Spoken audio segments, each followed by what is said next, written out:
Hi, my name is Katherine Tinsley, and this is Dating While Black. This episode is on healing. First question for you guys is, how would you all define healing, and what different forms can healing take?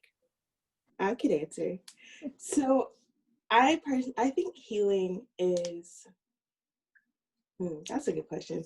I feel like healing is when you think about something that's painful or when you've gone through some sort of trauma and it no longer kind of triggers you anymore, or you still feel it, but it's not crippling, or it's not as painful as it was. And that's kind of like the tail end of healing. That's you being like comfortable. And I think that there is like negative, like coping mechanisms where, like, you're doing something you're not supposed to do just because it makes you feel a little bit better. And there's actual healing when, like, you're in therapy, or you actually you kind of like you're doing it healthy. Yes. I think it's about tending to the wounds that you have, whether they're physical, whether they're emotional, whether they're the way you communicate with people. If you know you have an area or something that hurts or is painful, you're taking the time to tend to it in the way that you need to so that you can kind of move past it and grow from it.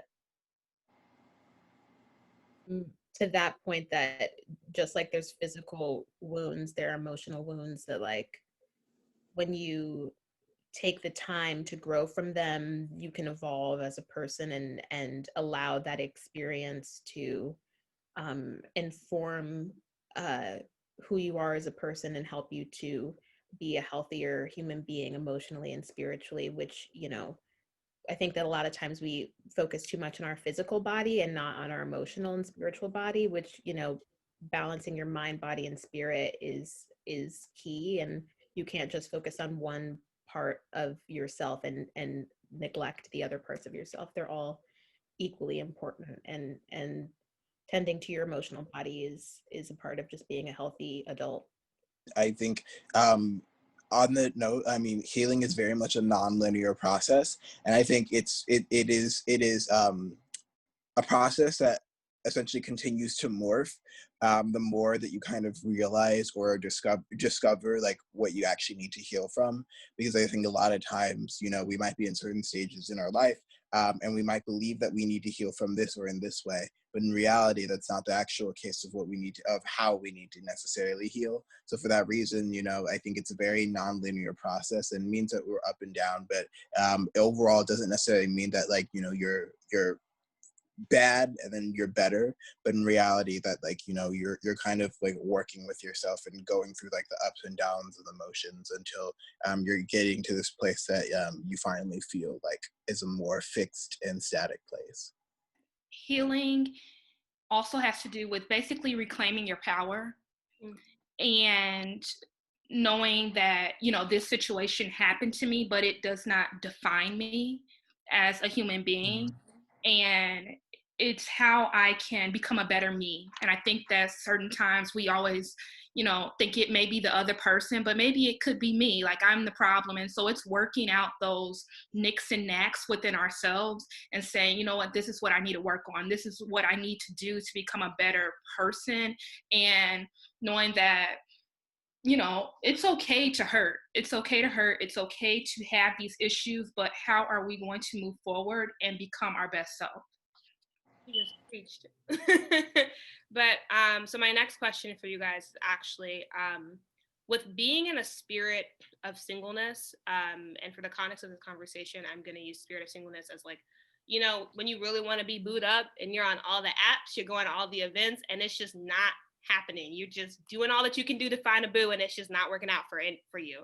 So when you're in a spirit of singleness, in what way do you feel like you're able to accomplish more in your healing journey in the spirit of singleness versus when you might be in a relationship giving to another person?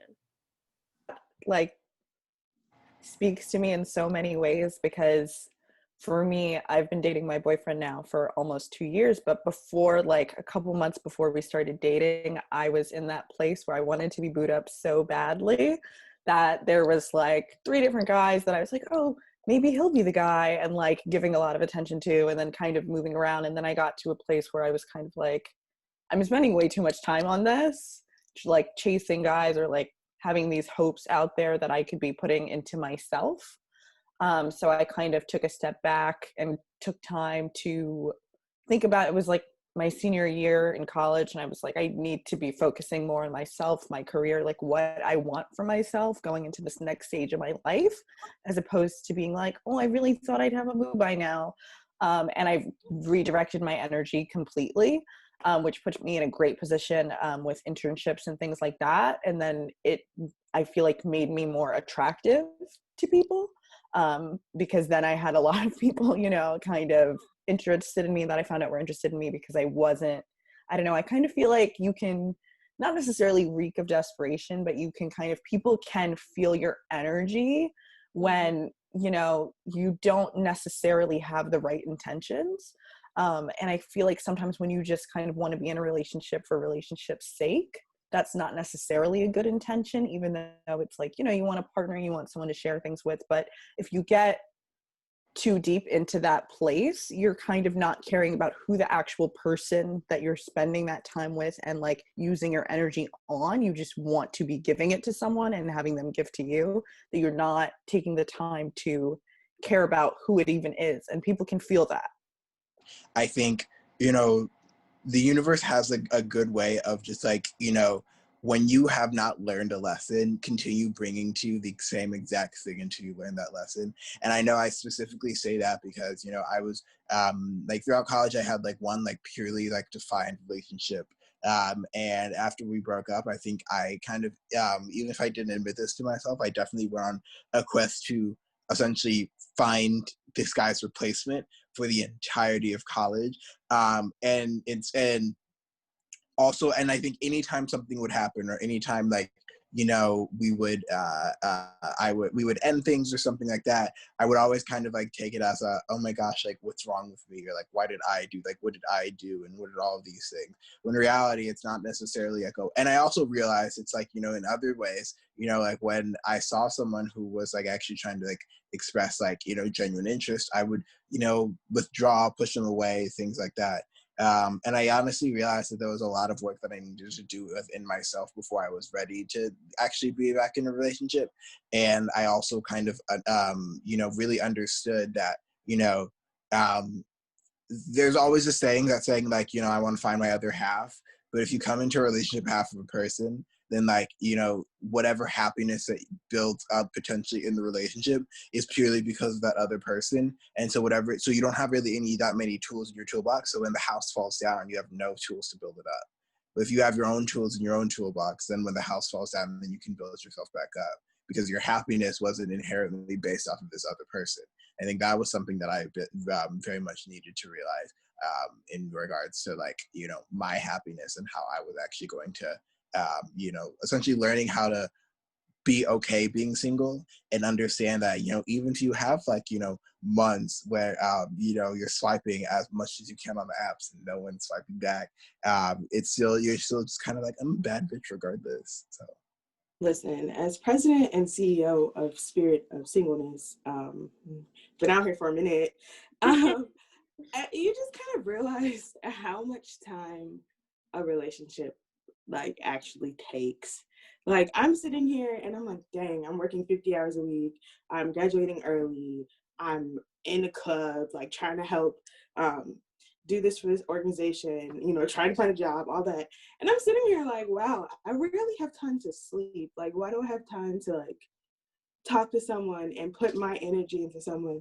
So you have time to kind of like Maxwell said, you have time to like kind of build yourself up. Like I started working out, like what else do I do? I mean, I guess I graduated college, that was nice. But I just feel like you have to realize like how much a relationship actually takes. Like, yeah, it's cute to see the cute little couples on Twitter and whatever, and you want to be one of them. But it's like, do I have the time to dedicate my whole self to another person? And do I want someone else stressing me? Is a more accurate statement. You define the phrase spirit of singleness, you can either look at it as a period of loneliness, or simply being alone, and being alone doesn't necessarily mean that you're lonely, right? You know, and like also being single doesn't necessarily mean that you aren't like dating or, you know, having situations with people. Like you're just not looking to commit or attach yourself to another person because you're still like discovering yourself and discovering what your desires and turn-ons and turn-offs are. I mean, because we're all in our early 20s, so like, you know, I've never been in a long-term committed relationship in my life, and I can I can maybe say that like, oh, it was the guy's fault, but to be honest, like, listen, I'm an Aquarius. I don't like committing. I really, really don't. Like if I'm going to commit to you, like that's the thing. Like I love being alone so much. And especially when I was living in New York, like I could get on the train and go anywhere I want to, any time of the day. I can visit my friends. I can go to dinner. I can go to the club. I can go to the library. I can go shopping. I could literally do whatever I want to. Why would I sacrifice my me time, my time that I could spend working, my time that I could spend working out or shopping or going to lunch, going to the movies, time I could be spending with my friends on another person that I don't even like that much? Like if I'm going to sacrifice that valuable time that I'm spending having fun with myself or with my friends or with you, Katherine, when you lived there, you better be my freaking soulmate, because I'm not sacrificing my time for somebody that's just like some nigga off the street. Like I really don't care. Like you know, like I am a very sexual person, so like I still, you know, was on Tinder, you know what I mean, and swiping through apps just to like, you know, have a date or two. But like for me to actually, like Morgan said, like a relationship and a proper relationship takes so much energy and time, and like the reason I've never been able to do that yet is because this is the first time in my life that I've even had excess time to spend on myself, nonetheless another person, because I just graduated from college in the spring. So like, you know, before that time, the majority of my time was spent either working at an internship or trying to get my degree. So if you take my attention away from that, it's just not going to work. But we're so young, and like being single is kind of awesome. So like if you're going to give that up, you better be amazing, because I'm not just going to give that up for anybody. I think this is just a great time to be single. And, you know, as so many people are, you know, facing this pandemic and in quarantine, like, and so many people are, you know, booed up. But for those of us who are, you know, in this pandemic being single, it's such a great time to actually find out who you are. You know, get to know you for real, and not just these like the surface level stuff, like dig a little deeper. And I think what, you know, messes us up is that, you know, we want people to ask us our favorite color. No, what's our trauma? Let's talk about that. Like, what do we all need to figure out here? Because there's some stuff that we don't talk about that's laying like dormant in our hearts, and we're not expressing those things to people that we potentially want to date. And I don't believe in bringing, you know, trauma to someone else, because that's unfair. That's totally unfair. And I think that so many people go into relationships so raggedy, and they want to half-ass do it because they see how good it looks on social media. And if we really want to just be honest, we need to figure out what we really want. Like what we really want, not this superficial type of thing. And maybe that's writing a list, your pros and cons, what you really want, what's unacceptable, your negotiables, what's your non-negotiables. Because a lot of people our age, they don't know that. They don't know that, and they're going off, you know, what their friends are saying or how good the sex may be or things like that. And that's totally unfair to bring that to someone else. I think it's also a good point of what you're saying about like feeling like you need to know yourself before you enter into a relationship. But at the same time, it's like you don't need a relationship to prove that you've healed and that you're in that space. I think for me, before I started dating my current boyfriend, for me, I wanted a relationship so bad because I spent so many years healing from a lot of trauma and a lot of things within myself that I had never really felt comfortable to spend more than like a short amount of time with someone, more than a date or two, because I didn't want to let anyone in. And then once I felt like I was in a place where I could, I was like, okay, like, where are you all? Like, I'm ready. And it's like, sometimes you have to realize that like timing is everything, and it's about the right person, not just any person to prove to yourself, or just because you feel like you have the capacity for a relationship doesn't necessarily mean that right person is there right then. And that doesn't mean you have to be lonely or sad or stop dating, or like, you know, overly raise your expectations of every person you meet from the gate necessarily. Because whenever that right person comes around, like, they're going to come around, and nothing like is going to change that. So you can't necessarily, you know, be too overly active for it, if that makes sense. To like piggyback off of what Hannah was saying, I think niggas really love, and when I say niggas, I mean men, like, you know, really, really love to like come into relationships saying, I have not resolved or even touched any of my trauma, but do you know who's going to deal with it? My partner. Do you know who's going to take all of it? My partner. You know who's going to actually become traumatized because of all the trauma that I haven't dealt with? My partner. And you're just, and it's just kind of like, huh. And I realized, you know, like, and like, I'm very much guilty of this, because it's like, you know, all through college, I was like all this traumatized that I was like, you know, I don't want to see a therapist. I just want a man. And I was just like, okay, so like now, like unpacking that, I'm just like, because like, what would that have done? I would have just been like this broken ass person, you know, most likely dragging this other person down. And then it's just like, how would that relationship be? Then the person would resent me for like dragging them down. I'd be just as fucked up as I was like coming into the relationship. And it's just like, it's just like, people need to stop saying that like, I don't want to see a therapist, but I believe that this person that I'm dating is going to essentially serve as my therapist, because that doesn't make sense. And that person, odds are, is not qualified to you know, heal and be your therapist, or like, you know, heal all the trauma. Like, there are professionals to do that. And I think it's really just morphing about like what we need to see in terms of like what a relationship is. Like, I mean, it's okay to like, you know, people who you're in a relationship with should be there for you and should ride for you and should be able to see you on a bad day. But if you're having like 100 bad days in a row, like, you probably need to see a therapist, or like, you know, do the work yourself, because I think at the end of the day, at the core of it, it really is just not fair to like bring that to someone else. I mean, and like, I think like one of you all said that a little bit earlier, but it really is just not fair to bring that to someone else. And I really just think that like, you know, there's too much of a culture in which people, specifically men, do that, because they believe that like they believe that like, you know, like, I don't need to see a therapist, because it's like, you know, everything has shown me that, you know, this person, typically like the woman that I'm dating, is going to be my therapist, and is going to heal everything, and is going to give me the exact tailored advice that I needed. It's when I'm just going to give her some generic advice that I heard off the street that anyone could really give her. You know, it's just like, yeah. Also, like, sorry, Kat. oh, Go ahead. I was gonna say, I also feel like one thing I've noticed, just like, I mean, growing up like in Chicago, which is just so black, like everybody's black, you go outside, everybody's black. And then moving to upstate New York, where it's just like very few black people and very few black people who wanted to be black. I felt like a lot of the black men refused to date black women because we were not palatable to that demographic of people, but like depended on us for their healing.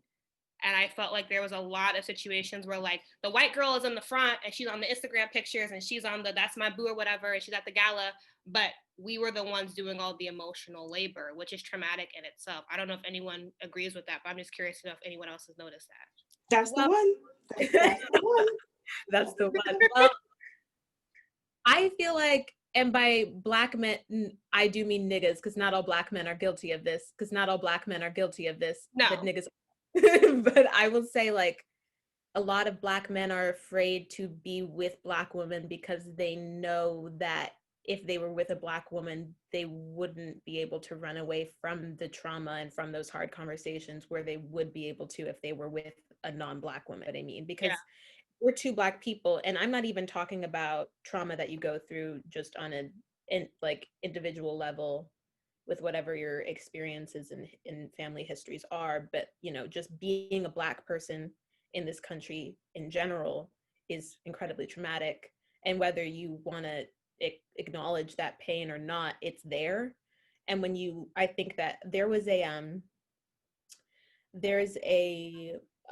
playwright, like a French white playwright who, you know, who wrote a lot about Blackness, which is interesting, named Jean Genet. And there's a quote from a play that he wrote where he says, sorry, I'm a nerd, where he says, like, when slaves look at each other, it's not love. Like, because there's something about the quote where it says, if you hate yourself and you're looking at someone who reminds you of yourself, and that person is a mirror of you, and you yourself can't stand to deal with the trauma, then looking in the face of someone who reminds you of that trauma is unbearable. You know what I mean? And I think that a lot of Black men struggle with, I mean, a lot of men in general aren't allowed this space to talk about their emotions. And we have a culture for all men where, you know, men don't feel comfortable talking about their emotions. They don't feel comfortable talking about their trauma. They don't feel comfortable talking about their sexuality. And just like with Max said, a lot of times they don't even begin to process all of that until they enter a relationship and they make their girlfriends their therapists for the first time. They don't even begin to realize who they are as a partner and as a person individually until they get into a relationship, a serious relationship, which is problematic, but that's just a part of our culture. So it's particularly with Black men, there's even a more intense rejection of expressing their emotions because of that feeling of trying to reclaim their masculinity and feeling emasculated by white men, and feeling like, you know, the machismo of like, I need to prove how strong I am and I'm not weak, and I don't have to, you know, I don't need to talk about my emotions because I'm strong. And that's not, to me as a woman, what I find attractive about a man is their ability to talk about their emotions without it becoming some big conversation. Like, that to me is attractive as a partner. And I think that we need to change the narrative and like actually talk about the fact that like being emotionally mature is attractive. Like, being able to talk to your partner about your emotions and about your opinions and about things is attractive. Off what Max and stuff were saying, and what the scenario that Kat posed was just like, it's not even usually the girl that they're in a relationship with. They find one girl that's their therapist, and that's their therapist the whole time. Like, sir, we haven't talked in 2 years. I'm sorry, right, but I'm not the one. Like, where's your girlfriend? Where's your digestible girlfriend? Like, because I and then the worst part about it is like, you kind of feel guilty sometimes, and you're like, oh, like, I know you're going through it. Okay, so I'll listen to you and I'll hear what you have to say and stuff like that, without realizing how much trauma like you're bringing onto yourself. Because not only are you talking to your ex who may or may not have hurt you, it's bad. Like, not only are you talking to some guy who may have hurt you, he might be talking about some issue that he feels with this other girl. Okay. Right. And then on top of that, you're like, oh, well, that just means he like cares about me more than he cares about you. And that right there is where the period of singleness comes in.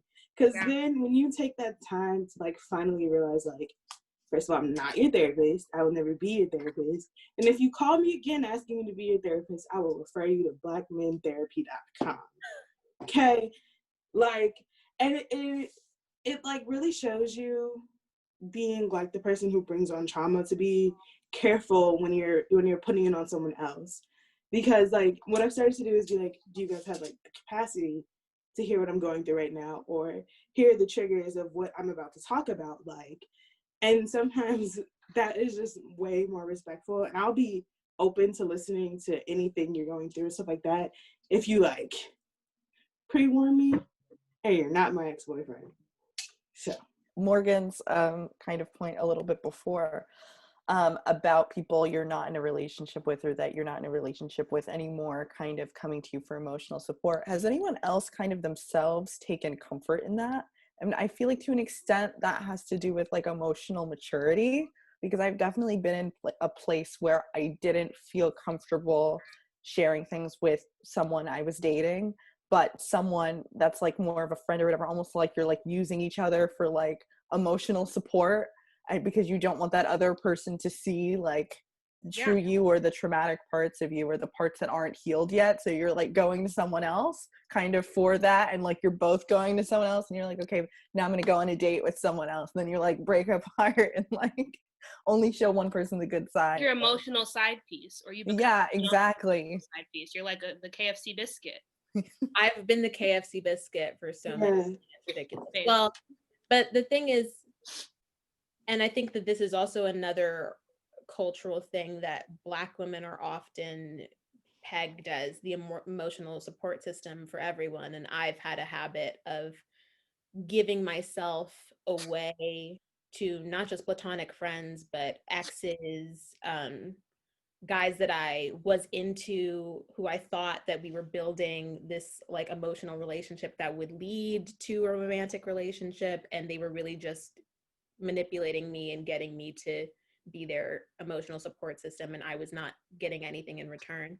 And I think that, like, to what Dominique said, I mean, with one of my ex-boyfriends, at least, I mean, even though it was unhealthy, I think, but I think it's all about reciprocity, because I think that you can have a relationship with an ex where like you both know each other.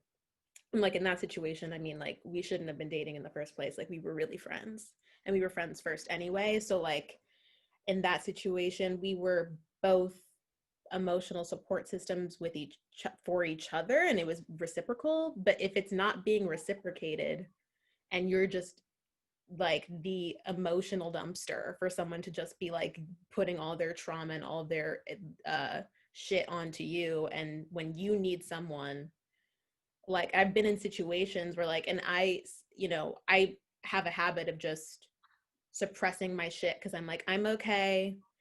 I don't need to put my shit on anybody else. Like, I will cry in private. I will like have my moment in private. I'll do that shit alone. And then in those moments where like I'm ready to like release all my shit, like a dam, like I don't know which person to call, because I don't feel, it almost feels like it would be a burden to put it on someone who has never played that role in my life, because I've never given them the space to be that person in my life. And even though that's kind of a test of like your quality as a friend, also that's my mistake, because I should have asked for that, and it shouldn't have been, I shouldn't have felt guilty for wanting my friend or wanting someone that I built an emotional relationship with to reciprocate the same care that I gave to them in the past. And that's something that everyone, but especially Black women, need to learn to build boundaries and to ask and demand more of the people in their life, because you deserve to be able to have an outlet with your friends. I mean, what else are they there for if not that? You know what I mean? Going off of that, though, I want to pose the question. Well, first of all, before I ask, is everyone here familiar with the theory of post-traumatic slave disorder? Are we all familiar or no? I've never heard the term, but I felt it. So like, so essentially like trauma is inherited. So the theory is that like we as Black folks in this nation, we've inherited the trauma of slavery. And a lot of the communal issues are products of this inherited trauma. And so one thing I want to go into when we're talking about trauma, and I think a lot of stuff we've been talking about, like with dudes making us emotional support animals, us making other people emotional support animals, I feel like a large part of this is also a product of communal trauma. So going into post-traumatic slave disorder, my first question is, do you feel like we as Black folks with cousin culture especially feel like we are making trauma bonds in our relationships on the basis of communal trauma on top of our individual trauma? So first, I think it's amazing that you said that, just because I like literally talked about that a lot in my thesis that I wrote about Black gay men and kinship. And I think coming from that specific perspective, yes, just because it's like, I think I personally don't know in my life a Black gay man who's not experienced rejection in some way, shape, or form. And I think a lot of times, like, you know, we have like these bonds based off of like the trauma that we mutually go through, and like the difficulties, and this is anyone who like lives at the intersection of two identities. It's like we bond over being at this intersection of two identities, and in many ways being like the forgotten, you know, the forgotten group of that. And I think a lot of times, like, you know, it's easy to bond over trauma, but what I also realized, it kind of, at to a certain point, it can be unhealthy. Like, this isn't necessarily on post-traumatic slave disorder, but I think this is a similar example. I think a lot of people in our generation are just like, oh my gosh, I'm depressed. I'm depressed too. What meds do you take? Oh, Lexapro, Paxil, whatever, you know? And it's like, and we kind of like laugh and like joke about it, and like this whole like Instagram, TikTok culture of everyone's like, haha, we're depressed. But in reality, it's like, it doesn't really do anything like more than like, what's it called, you know, actually, it just kind of shows that you're like, you know, it's just kind of another example of you just not working on like something that you really very much struggle with. And I think it's definitely a different situation, just because it's like, you know, I think there is something to be of kinship, and for someone to like understand what you're going through, or even things that you do go through, like there is something in being able to have people who like, you know, at the very least mirror the experiences of how you as a person walk through the world, and being able to say like, this shit happened today, and for them to be like, I 100% understand. Yeah, get it, completely see that. I'm so sorry that happened to you. And not having necessarily explain yourself, but I also think like it has to be done in a way where you're not kind of just like, you know, only focusing on trauma, but also trying to like build each other up within that.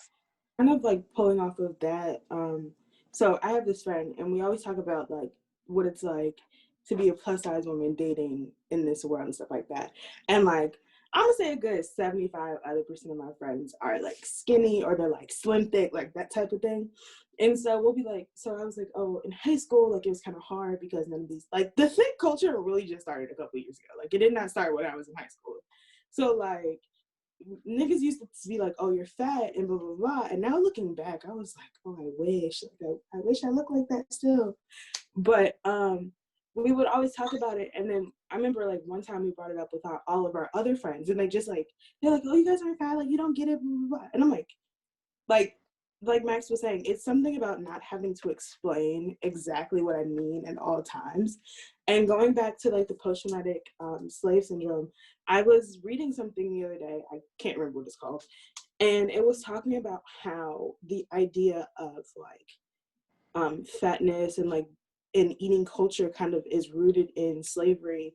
And it was saying that basically Black women's bodies, them being like thicker and naturally more curvy and things like that, was demonized and put down because white women obviously like couldn't achieve those features. And so being skinny or being slim or whatever was an identity that was put down because white women couldn't look like a Black woman and Black women couldn't look like a white woman. So it was just like, that is where the idea is kind of rooted in. And I was just like, that is 100% true, because if you look now, like, it's really cute for these skinny white girls to be eating like mountains worth of food on TikTok. And then like, say a big girl is doing like a mukbang or something like that, they're like, oh my God, this is disgusting, blah, blah, blah. But it's like, but shorty was just shoving 60 Big Macs, and which is basically plastic, in her mouth. But you know, all right, okay. But yeah, I think it is like, we do definitely form trauma bonds with people, but we have to be very careful that we don't get stuck in those. It's really helpful to have someone who 100% understands what you're going through. But when at a certain point, when that's all you talk about and that's all you do, it can be a very triggering conversation. And you're like, oh, every time I see your name pop up on my phone, we're gonna talk about this. And maybe today's not the day I want to talk about this. Well, that even our parents' trauma is not our trauma to carry, because I think that as young adults, we tend to carry those things into our relationships, into the workplace. And I also thought just about how, you know, with, you know, Black Chicago, you know, you think people can relate. And I just think that sometimes people just don't know what to say. Like, people just don't know what to say and how to address a certain situation properly to actually say, you know, they identify with you, I'm sorry. And I think that when we are in the workplace and say, you know, a Black person does become, you know, successful, they should not be trying to not make other Black people get in that place of success. And that's the problem. If you see another Black person, we should be rooting them on, but instead there's competition, I think, in the workplace that occurs, and we don't have that mentality like, oh, I see you, I know where you've come from, I know where you've been, because we don't know that person up close and personal. So I think that's what limits that whole relationship with us. And going with the conversation of post-traumatic slave disorder, how has that and sort of the communal trauma impacted your dating experiences? For me, I always try to connect with people like based on their Blackness. Like, I see you, you see me, like we could go hand in hand.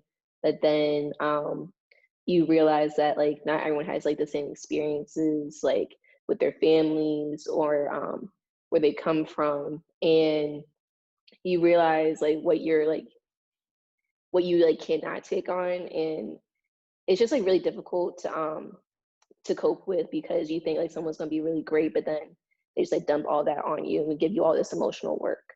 So that was like a really hard pill to swallow, but I feel like having those experiences have allowed me to like move on and actually move towards the person, like the ideal person like I want to be with. So like those experiences like are not the best, but they are like really, really powerful in that.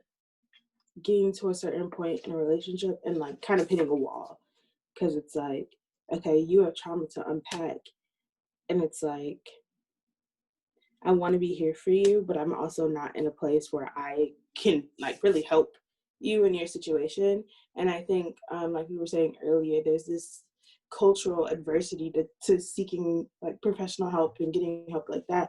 And so at a certain point, I'll get like 100% turned off of somebody because I'm like, well, you're not taking the proper steps to heal yourself, which means you damn sure can't take the proper steps to love me the way I want to be loved. So it's like, it gets to a certain point where it's kind of hard to get past and to mature in the relationship, because we're stuck on your personal healing when you could be doing, like you could be healing and we could be growing at the same time. But so I think just the community idea, not like of weakness being like asking someone for help. And I think that is what puts a boot on the relationship, you know? Traumatic slave disorder and dating, like for me, it affected me like severely. Like me and my mom are like the same person in so many ways. Just how giving we are, how like I've helped like 3 different friends move in one day before, like that, just like go hard for anyone all the time. And it actually turned me off to dating for like many, many years, because in my eyes, what it was just sacrificing everything of yourself for another person. And I didn't want to do that in that way that I had seen it done before. So for me, it made me not want to date anyone seriously, because I'm like, I don't want to give like this guy like, what am I going to get out of it? And it took me taking the time to just like heal from those fears and take that time before wanting to get into a relationship that made me realize that not all relationships have to be that way. And in turn, that actually changed the way I am, even like with certain friends and things, and just the way I approach all relationships, that they don't all have to be self-sacrificing. And that you have to know who you're, like, kind of about that like reciprocity that Steph was talking about. Like, it has to be a mutual thing, and that every relationship doesn't have to be about giving everything of yourself with nothing in return. But because of that idea of like, you know, it kind of that ancestral line and that everything kind of comes down, I was kind of like, okay, part of my responsibility is to take on this role. And kind of self-assigning it to myself, and then having to unlearn that in order to be able to get to a place where I felt like I could have something mutual with someone and be comfortable with it. With the concept of post-traumatic slave disorder, it's been difficult because the majority of people that I've been with, well, maybe not the majority, but I've been with people who are not Black. So like when there are those moments where like I remember I went to go see a movie called Blind Spotting with my ex-boyfriend who I was still hooking up with at the time, so whatever. But the movie there was a moment in the movie where one of the little boys is holding a gun, and it just triggered a lot of fears in me about my own nephew and like the possibility of, you know, my nephew being caught in a situation where, you know, he could have an altercation with police, he can have an altercation with someone who is racist, or like, God forbid, like is in a school shooting, or, you know, those situations are triggered in you. And like I tried to talk to him about my fears of the police, and like of having a son, of like my nephew or my brother or my father ever having an altercation with police, and like, God forbid, them being harmed. And I, you know, got emotional and I started crying, and he just couldn't, like, he didn't know how to empathize or sympathize with my situation because he just didn't get it. And I think like moments like that really make my heart sink, because that is I mean, I'm Black as fuck, so that's just a huge part of who I am as a person. And I also am committed to the liberation of Black people just in general. And so like, if you're not only committed to that, but you aren't even knowledgeable about that, and you don't really want to make an effort to learn about that struggle, that to me is a sign that you don't really want to learn more about me as a person, because that's one of the most important things to me in my life. And I think that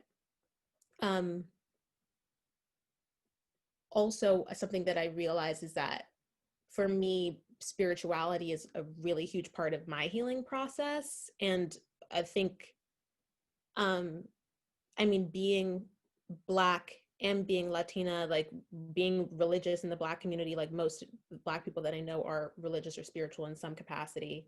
And my mom is Puerto Rican, so a lot of my spirituality like has been about discovering more about my ancestral line and about the spirituality that my ancestors practiced. And so like that spirituality that I've developed is a huge part of my cultural identity also. So having partners that are skeptical about my spirituality, or don't believe in God, or don't believe in any of that stuff, like, it's obviously like I respect everyone's beliefs and I respect everyone's like opinions about things, but I think I realized recently that if I was going to share my life with someone and they were skeptical about my spirituality, it's not just like a difference of beliefs. It's like it's our culture, our cultures just don't align, and like that is a huge part of my life. And I think that being in a place where there weren't very many Black men who I could be with, and the Black men who were available were dating white women, or were just not interested in exploring their Blackness, it it made it harder for me to find someone who I could actually talk to about those things in a romantic sense. And I think that like that's a part of my like quest over time of like finding someone that I can bond with in that way. And it is tied to culture for me. So like I don't know what the future holds for me, but I don't know, like I think that has a lot to do with post-traumatic slave disorder, that a lot of men in general, because spirituality is inherently emotional, they don't like going there. And that to me is like, we can't be in a relationship if we can't get on that level. Okay, well, my next question is with exploring this dialogue of healing, and we talked about post-traumatic slave disorder, I also want to bring in a topic that our assistant producer Mina brought to my attention a few weeks ago, would anyone be interested in exploring or maybe defining for the group what ancestral healing is? You can take your time to think about it. I mean, I don't know like a textbook definition, but I guess if I had to define it, I would say that journey of healing your generational curses and like breaking generational cycles, which like, I mean, Kat, you know this because I mean, my mom, our mother every single day is like, we're breaking every day. I chose a different life for me so that I could choose a different life for you so that we could break the cycles. And you will not repeat the cycles of my parents and da-da-da-da-da. Like she says it every single day. So like, I think just committing yourself to healing not only your own traumas, but I mean, not that your parents' trauma is your trauma, because you don't want to say that, that's not appropriate, but like that you actively every day make sure that you don't repeat your parents' mistakes, you don't repeat your ancestors' mistakes, and that you can heal the trauma from all your ancestors before you, which like as descendants of slavery and colonization, that's something that, you know, is a part of our healing as well, because we just inherently take that on in our genes. That's like epigenetic. So I think that's how I would define it loosely. I think it's also important to, if you see it actually occurring, you know, that generational, you know, pattern occurring, like it's important to nip it in the bud right then and there instead of not sweeping it under the rug, because I think that's where the problem occurs in so many, you know, Black households. There's so many things that swept under the rug and nobody wants to talk about it. And so then you're left with this burden, like, when do I bring this shit up? So I think it's about making conscious choices not to do some of the negative, like to do some of the same negative things that you're seeing. Like, for example, I have family members who are homophobic, and every single chance I get, I'm like, explain it, make it make sense to me. And like, I remember I was driving somewhere and they had on like, somebody was driving like one of those weird scooter things without like a second wheel. I don't know if you know what I'm talking about. They're like automatic and people just be driving on them or whatever. And he was wearing knee pads. And then they were like, oh, that's gay. And I'm sitting here like, how? Like, sit here, how? Like, and then he was like, because he's wearing knee pads. I'm like, so don't you wear knee pads when you go into the crossface? Yeah, so aren't you gay? So I just think it's about making conscious decisions to be like, I want you to sit here and explain your logic to me. I want you to sit here and we're gonna work through this, because it's not gonna happen like while I'm alive. And at the same time, like, just making conscious decisions not to be like that, to be like more accepting, to be open with my own emotional healings and traumas and stuff like that. Because like, I didn't find out till like 5 years ago about some of the stuff my parents have gone through when they were like my age and stuff like that. Not saying that I really want to, it's kind of weird to be like, oh, this is kind of a lot. But it's very easy to be like, to hear it and to understand and to make those decisions to be like, okay, that's not what I'm going to do, or I'm going to continue to make sure that I'm breaking the cycle, and I'm going to be very intentional in the way I do it. So I think, I don't know necessarily have a definition of ancestral healing, but I know like intention and consciousness is kind of what you need to be able to accomplish it. And going off of that, when have your relationships been a red flag that you need to heal from, not just individual trauma, but getting into sort of that generational trauma as well, and those generational patterns? Once I dated a guy who had like a lot of identity issues, and I realized that that was very triggering to me because I had some identity issues when I was in my junior or sophomore year of high school. And I learned I had that because I have family members who don't want to admit they're Black, who want to say, oh, we're not Black, we're Native American, we're mixed with Caribbean. And it's like, that's fine, that's their experience. But like, that just told me like, you need to step away. Like, you cannot be in that space anymore, because if I had allowed myself, excuse me, to continue that relationship, I know I would have gotten back into like a really dark headspace. So that's like a sign of emotional maturity. But It really comes with time, in my opinion. You can grow out of certain habits and things like with your partner. Like I know for me and my boyfriend, like for both of us, we have very similar family dynamics.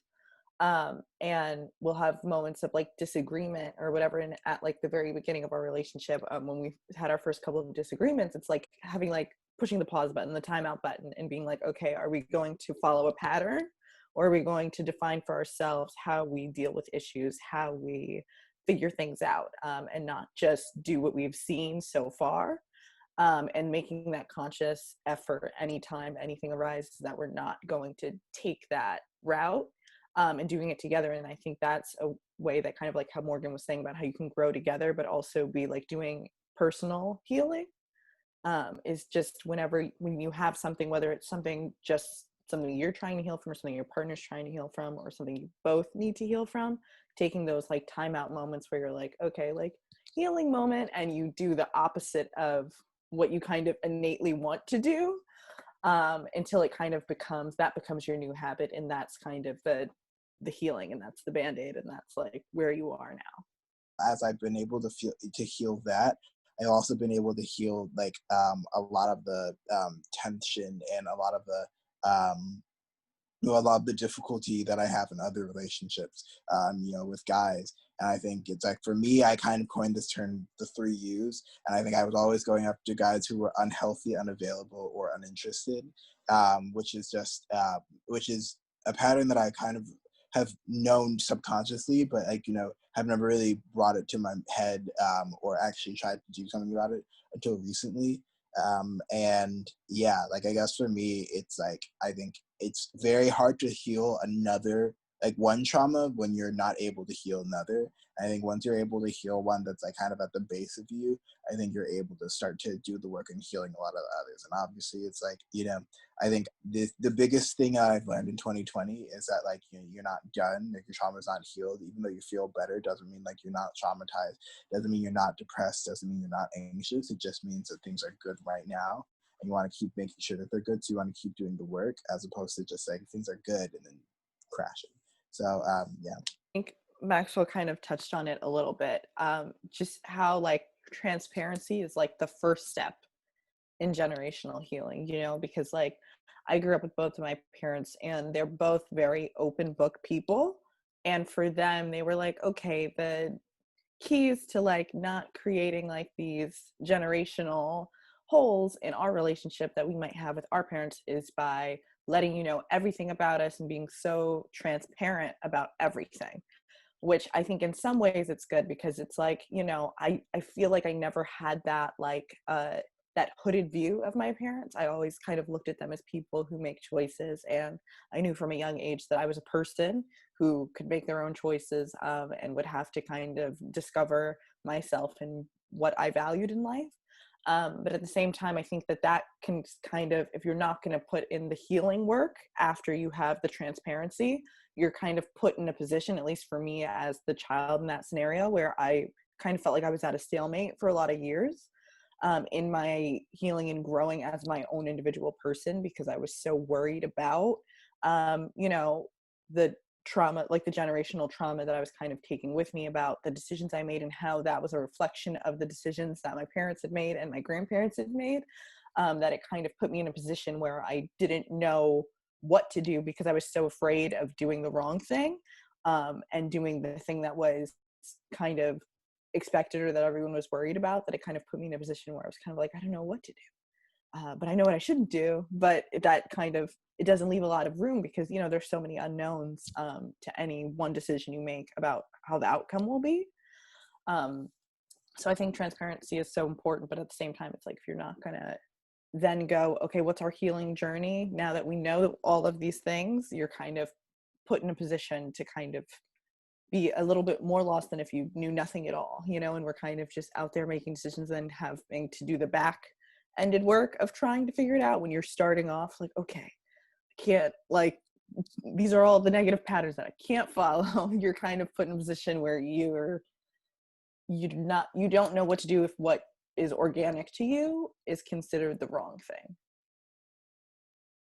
I think to that point also just letting go of the fear, because I think that for a huge portion of my life, also to what you said, I was so focused on like what I wasn't supposed to do and like be trying to like be perfect, that like even if I was doing everything I was supposed to do, I started attracting people into my life that were a like perfect reflection of my dad or of my mom. And then I was like, oh shit, like oops, like I forgot to do the healing. And I think like walking with that fear, just like you said, is just as bad as not knowing anything at all. And I think that being able to like having the transparency and like recognizing that, okay, like my parents are imperfect people that are complicated and like they made the choices that they made in life, but it like things happen the way that they happen and we can't take back the past, and it doesn't make them bad people or it doesn't make them particularly like perfect people, but your journey is your own. And being able to know that like shit happens, but like it'll be okay, like and like you like letting go of that fear and that anxiety, because I mean shit just happens. Like you can't like put all that pressure on yourself to be perfect. And I know that with my own mental health, because I mean I should have known all along I had OCD, but I just this year was finally diagnosed. Thank you, Catherine. Finally, this year was diagnosed with OCD, and like feeling like I have to be in control at all times and I have to be perfect at all times so that I don't repeat those mistakes is just as bad as making the mistake. You know what I mean? So just allowing yourself to be free of that mentality is really important to the healing. At what moments did you realize that you might be projecting that trauma onto your romantic relationships? Or maybe you might not have done that at all. Maybe you got your shit together. I don't know. But we'd love to know what y'all think about that. I think I project the trauma of like, not just like, you know, family, stuff like that, but like my experiences with being like a plus size woman in this world and like, you know, all of the Black women dating and all that great stuff. I put it on the front end of things. Like, I'll go for somebody who I don't think is as attractive as I would like. I mean, you know how at some men you're like, oh, he's cute, and then some men you're like, oh, yes. Like, I go for the, oh, he's cute kind of guy, because I never think, like, the fine nigga would want to go for me or whatever, blah, blah, blah. Just because of personal insecurities that I still have to, like, you know, heal from and etc. So I don't often go for people I'm attracted to.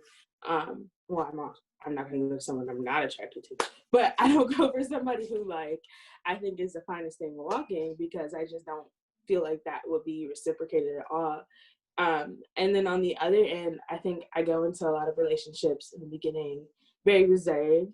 Because don't get me wrong, I'm a Capricorn, so I'll be like, and with a Cancer moon, so it's like I have a lot of emotions, but I'll pick and choose who gets to hear them. So it's kind of like I'd be like, damn, I love this guy. He holds the door open for me, and then I'll be like, yeah, it was cool. It was all right. Thanks. So I think a lot of times, like, I'm kind of nervous to put my whole emotional self or like my whole like background and stuff like that into like a person until I know like you're serious. And then it's like, okay, here's my trauma. Here we go. You ready? Here's the roller coaster. So I think that's how it affects me the most. I think I'm probably going to talk more in respect to I guess mental health as opposed to like generational trauma. But I know like for me, I realized this year like a big thing that I had was that like one day everyone was going to leave me, and like the best thing that I could do was to do as many things to make sure that people weren't going to leave me. And yeah, and so like but I think what that manifested as was, you know, I think I was horribly depressed, and it manifested as like me being very irritable and me being very like, you know, just like up and down and just also very withdrawn, but then, you know, very much present. And I was just like yeah, and I think like you know, I would always feel crushed whenever like those things wouldn't work out, even if like they probably shouldn't have worked out because like we just weren't a good fit in general. But I would always feel crushed, and I think for me that would just be like another certification of like, well, like everyone's gonna leave me. This is just another person who left me, yada yada yada.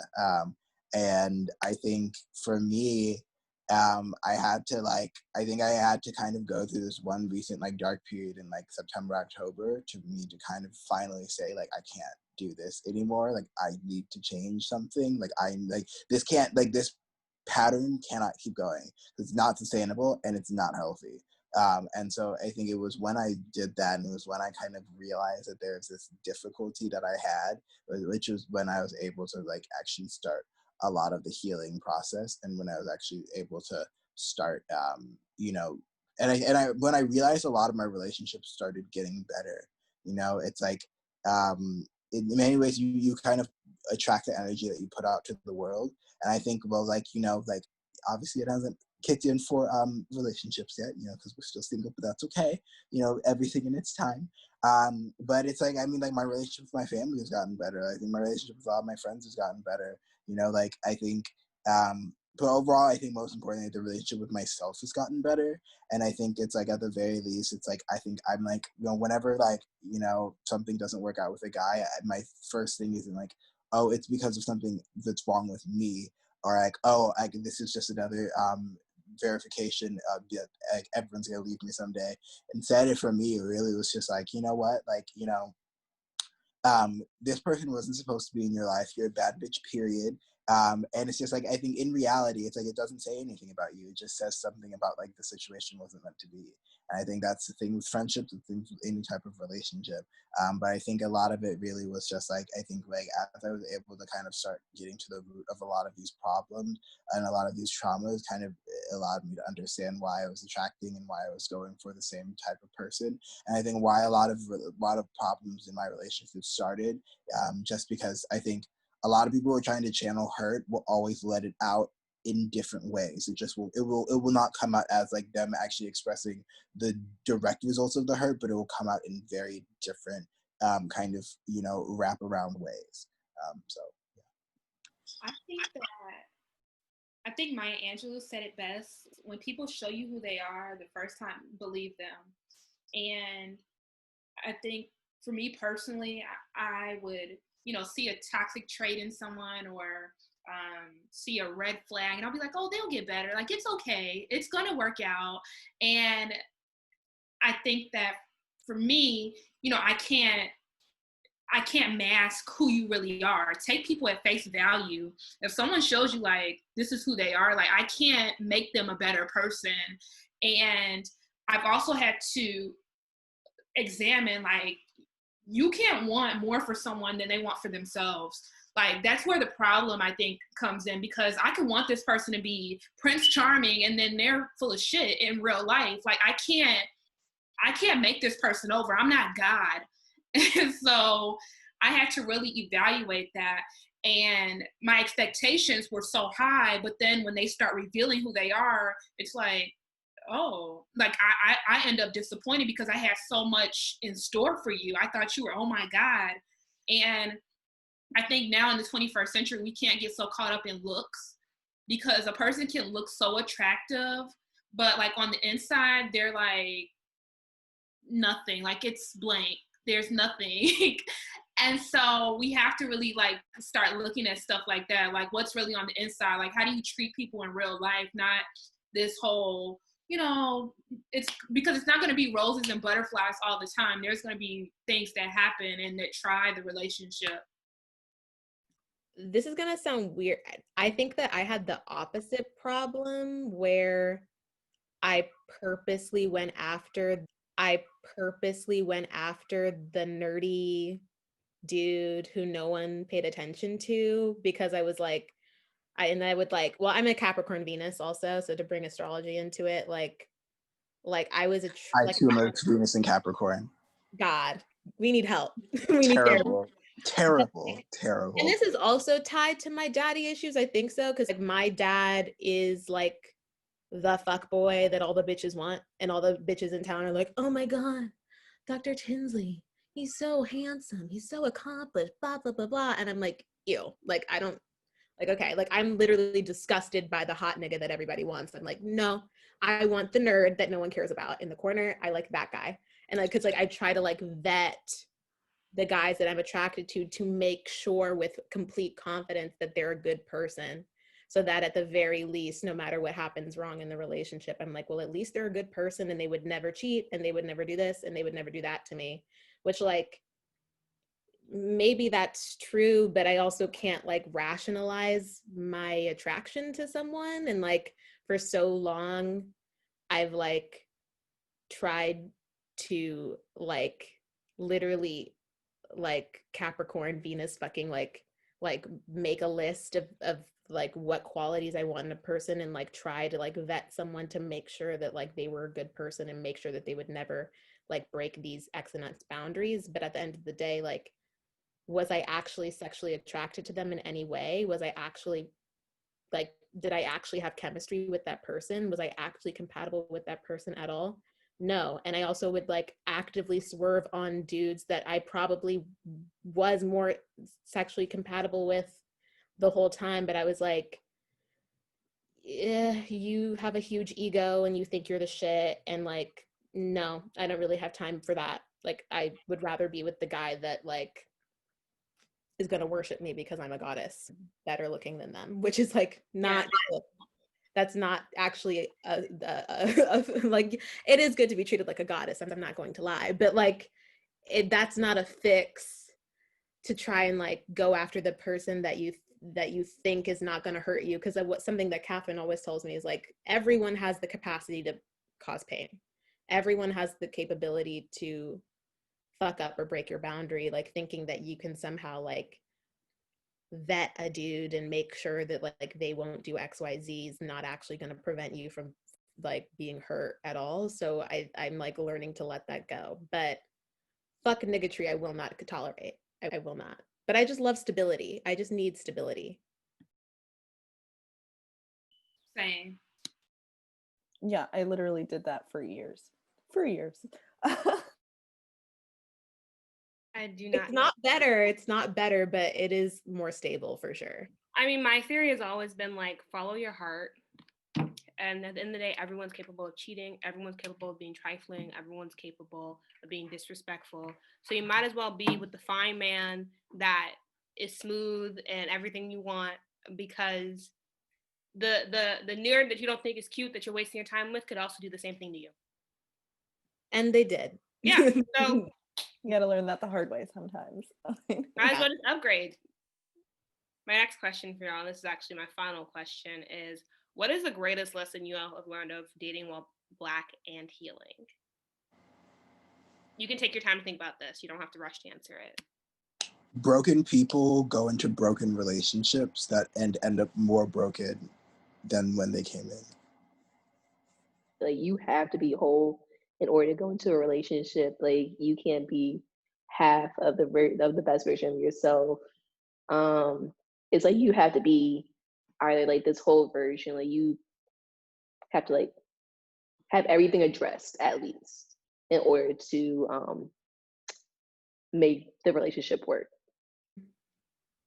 I would say the biggest takeaway for healing and dating while Black is that, like Tyler said, you have to be whole before you enter a relationship, and also you have to be aware of what you have to work on as an individual and what your needs are in a relationship, and what you want and what kind of partner you want before you even walk into that. And I think too many people project what they think they need and like think that they want based on what they see of other people's relationships, but on a very surface level, view, like on Instagram, or just like perceiving other people's relationships that but you don't really know the depth of what they're going through. And I think the more that you learn about yourself and heal yourself, the more that you attract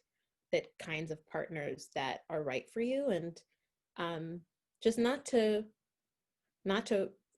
force it with other people. Like, ultimately, your relationship with yourself is the most important relationship that you'll ever have. So the more that you become closer to yourself and get to know yourself better, then I think the more attractive you become as a partner also.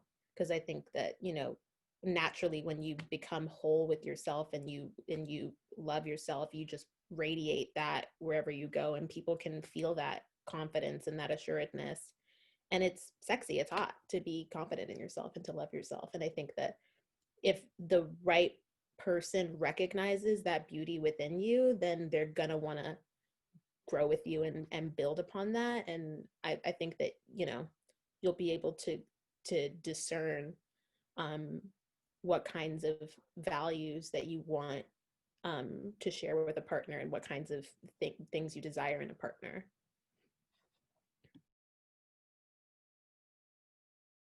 I think more than anything, I've learned not to make assumptions about people, because you can kind of, you know, cut your own foot off before you take a step, or whatever that saying is, because sometimes when you kind of go in with your guard too up, or you think you know everything because you feel like you're in a good place, you could be cutting yourself off from something really beautiful, and kind of making people, like, turning people off from you without even, you know, them fully knowing you and you fully knowing them. So to kind of just take everything for what you see it to be, and don't put anything else on it until you've been shown that.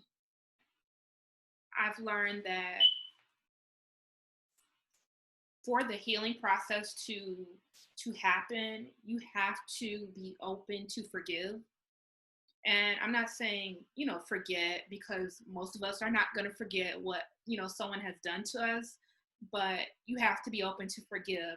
And that means, you know, forgiving the person who, you know, offended you or did something to you, but also forgiving yourself and not beating yourself up. Because I did read a quote that said, oftentimes we go to therapy for other people who don't want to go to therapy. And so we have to be mindful that forgiveness is not for the other person, it's for us. So we can move on and we can let go and be our best self. And I've also learned that we have to also work on being a good partner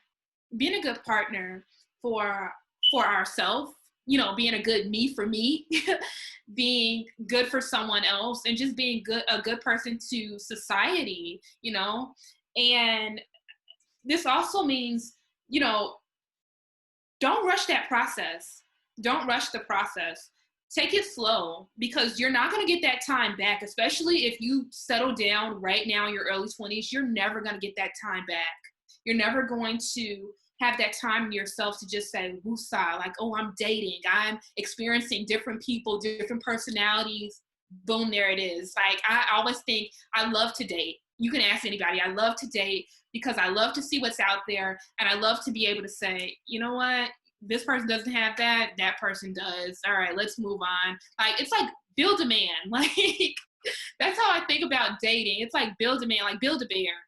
But I have to be mindful that, you know, this is something I want to do. I need an interesting story to tell my kids. Like, I can't tell them that their mom was like, come on now.